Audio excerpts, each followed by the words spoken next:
Здравейте на всички! Сега ще ви покажа как да си направите сайт.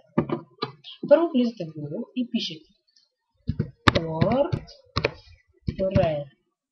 wordpress.com.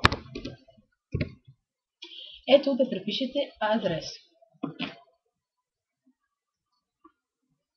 След това влизате тук и натискате тук Sync Up. След това пишете името на сайта, каквото искате. След това паролата. Повтаряте паролата.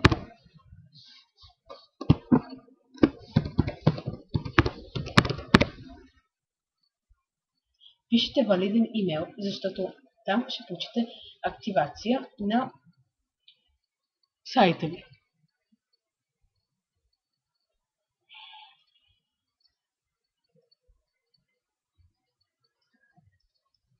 Слагате го тук, отбелязвате тук, както тук си е, и натискате Next.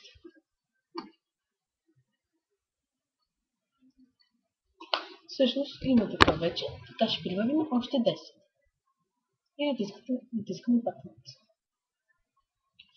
След това, тук изтривате това и пишете каквото поискате. Примерно,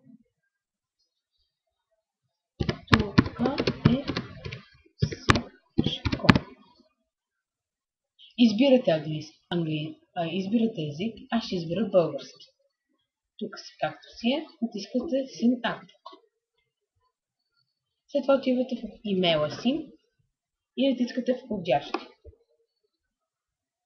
И както виждате, вече сте получили имейл от WordPress.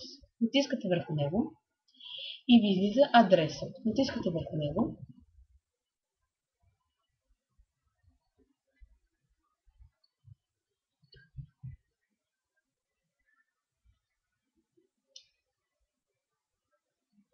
Тук ви излиза паролата и името.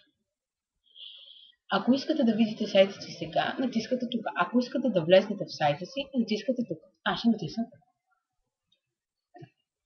Пишете името и паролата.